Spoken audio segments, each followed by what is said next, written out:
ya, sudah tahu mobil tidak akan dibawa ke kubur juga. Ini manusia mati-matian ingin mendapatkan mobil dengan segala cara dihalalkan. Tahu sudah loh, ditinggalkan. Jadi ini untuk perenungan maksudnya. Bukan tidak boleh punya rumah, bukan tidak boleh punya mobil, tapi renungkan. Sesuaikan dengan kemampuan, jangan kita memaksakan kehendak, maksudnya seperti itu. Utamakan bekal negerimu di akhirat daripada duniamu, gitu. Karena kunci keberhasilan dunia ialah salah satu contohnya ketika engkau berhasil mengurusi urusan akhiratmu.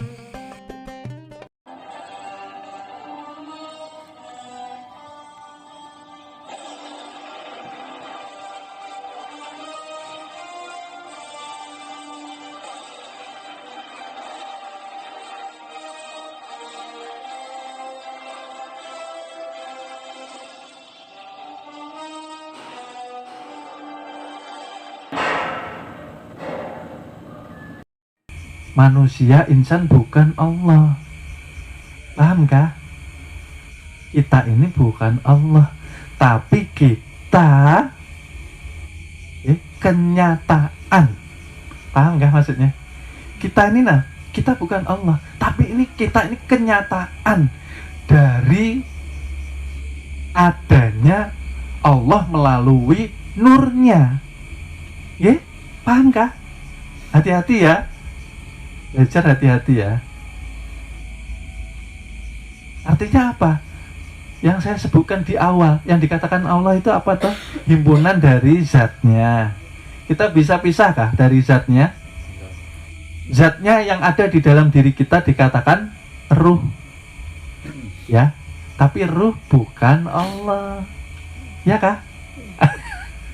Hati-hati ya, pelan-pelan kita belajar. Seperti itu. Kita tidak terpisah dengan Allah karena Allah meliputi kita.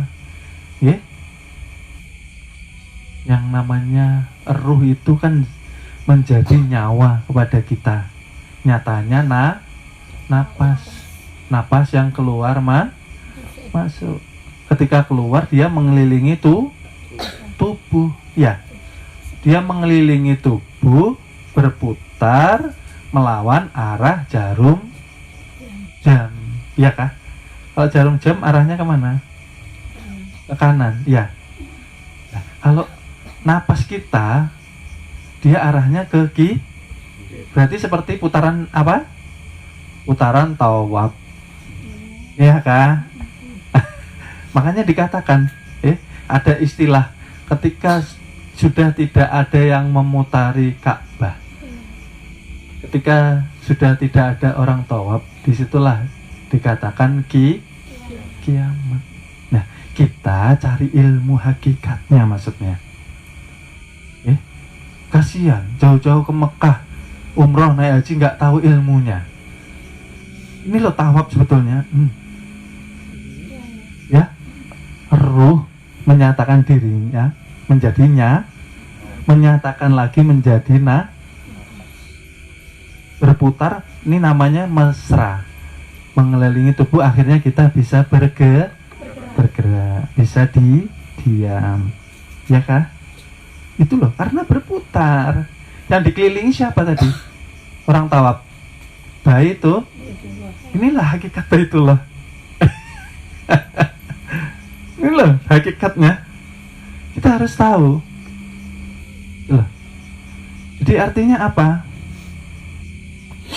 Artinya begini, kemanapun kita berada, kemanapun kita bergerak, kemanapun kita beraktivitas, kita membawa sifat ketuhanan. Karena manusia disifati dengan sifat yang dimana sifat Tuhan itu? Di sifat ma'ani, sifat 7, ya tak? Sifat 7, hayat, yang dikatakan hidup. Ketika dia ingin mendengar, ya, di sini, kita ulang lagi. Ketika hayat ingin mendengar, dia dikatakan sama, ya, mendengar. Jadi bukan telinga yang Nah, paham kah maksudnya? Telinga tanpa ruh tidak bisa mendengar.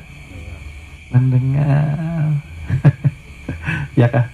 Oleh sebab itulah kita dilarang memasukkan perkataan yang tidak artinya mengotori diri siapa? Diri kezohiran sifat ketuhanan.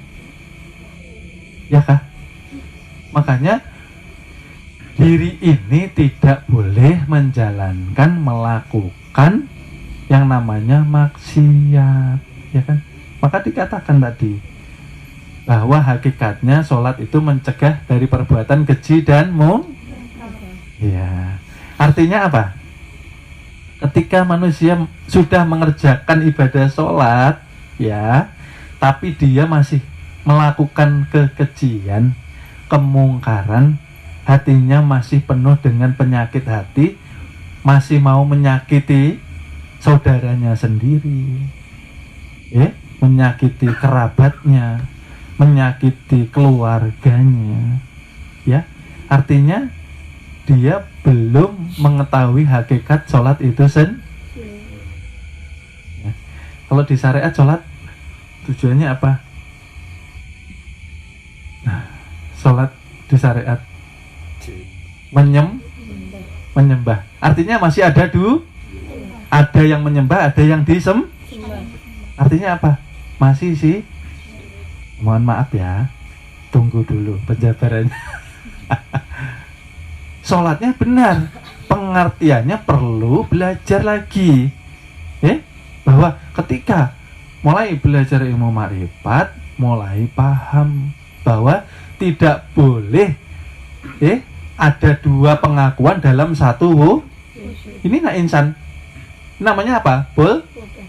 Ya, aku pensil boleh enggak? Paham maksudnya? Di dalam diri insan ini, inilah wujud Tuhan. Ya, wujud Tuhan dinyatakan melalui nurnya. Nur ini tadi yang dibalut dengan zat sifat asma af'alnya nyata kepada Nur Muhammad yang dibungkus dengan insan. Kita ada enggak? Kita enggak ada. Artinya itu tadi saya katakan, hati-hati. Kalau asal ibadah tidak tahu ilmunya, akhirnya apa?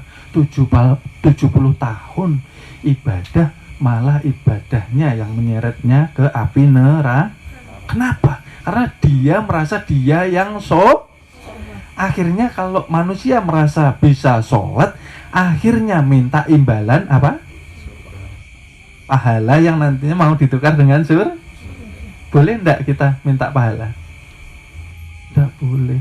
Tidak layak, karena kita bisa ibadah karena diridhoi Tuhan. Tuhanlah yang memberikan kesempatan kita untuk ibadah, ya kah? Bisakah orang sholat tanpa ruh? Makanya tadi ini kaitannya di sini. Yang saya katakan tadi, sengaja aku berwudu, kalau tahu ilmunya enggak apa-apa mengucapkan itu. Artinya apa? Yang wudhu itu rohani, yang diwudukan badan ya, kalau dipisah bisa ya, bisa enggak? Wih, jasmani wudhu duluan. Rohnya bilang aku belakangan aja, duluan nak. Artinya apa? Satu kesatuan tidak bisa hakikat jasmani dan rohani itu satu kesatuan, gitu loh. Dikatakanlah dia insan kezohiran hakikat Nur Muhammad yang zohir. Nur Muhammad itu kan kezohirannya dikatakan sifat ialah yang terlihat di alam semesta. Hati-hati lagi ya, yang di daerah-daerah yang baru belajar, hati-hati ya. Di sini kita harus bisa membedakan bahwa siapa nabi kita yang kita junjung, kita hormati, kita suri tauladani, junjungan nabi besar Nabi Muhammad Sallallahu Alaihi Wasallam. Dan siapa hakikat Muhammad itu sendiri. Itulah maksudnya. Jangan salah paham. Belajar ilmu ma'rifat bukan untuk mengaku jadi Tuhan. Belajar ma'rifat bukan mengaku untuk menjadi rasul atau nabi, tapi untuk memahami rahasia Muhammad hakiki yang ada di diri junjungan Nabi besar kita, Nabi Muhammad Sallallahu. Itulah yang mau disampaikan junjungan Nabi besar kita. Oleh sebab itu, kita ketika menyatakan cinta kepada junjungan Nabi besar kita, kita harus memperbanyak sholawat. Harus tahu hakikat sholawat ialah menuju kepada hakikat Muhammad yang ada di dalam diri kita, bukan yang di sejaman kan enggak kita kenal enggak? Bisakah kita sholawat? Yang sholawat siapa? Ayo. Yang sholawat itu ya hakikatnya ya Tuhan itu sendiri, memuji sifatnya sendiri. Hakikat Muhammad itu kan terpuji karena zahir daripada yang daripada nurullah, daripada kezahiran Tuhan itu itulah hakikat Muhammad. Jadi harus hati-hati gitu loh. Kita harus paham semuanya. Jangan sampai terjadi yang seperti itu tadi, Jangan sampai kita berzikir, kita yang merasa mau sampainya kapan? Zikir ribuan kali ya, yang didapat hanya capek, hanya lelah, bahkan ada yang kesuruh. Ya kan lucu seperti ini. Zikir kesurupan. Hasil daripada zikrullah ialah suatu ketenangan. Kenapa? Karena hakikatnya zikrullah ialah kita sudah paham dengan cara pengesaan diri bahwa yang zikir ialah yang punya nama yang dizikirkan itu sendiri loh maksudnya. Allah, Allah, Allah, Allah. Yang zikir siapa? Allah itu sendiri. Iya kah? Memuji nama kebesaran Tuhan, bukan kita. Kita tidak bisa berzikir. Jangankan kok berzikir ya, kita menggerakkan ucapan ini tanpa ruh bisa kah? Tanpa sifat kalamullah bisa enggak? Itu loh maksudnya. Ini yang dikatakan nanti kita belajar untuk memahami zikir yang sampai. Ayo zikir apa aja asal tahu ilmunya ya. Nanti yang timbul yang dikatakan kenikmatan zikru, tahu sudah ilmunya gitu loh. Bukan kita yang zikir. La ilaha illallah, la ilaha illallah. Tiada Tuhan. Tuhan tiada, karena tidak bisa Mohon maaf, akan kami lanjut ke episode berikutnya. Terima kasih. Mudah-mudahan kita mendapatkan keberkahan dengan wasilah junjungan Nabi besar Nabi Muhammad Sallallahu Alaihi Wasallam. Mudah-mudahan kita dikumpulkan di surga bersama junjungan Nabi besar kita Nabi Muhammad Sallallahu Alaihi Wasallam. Amin amin ya robbal alamin.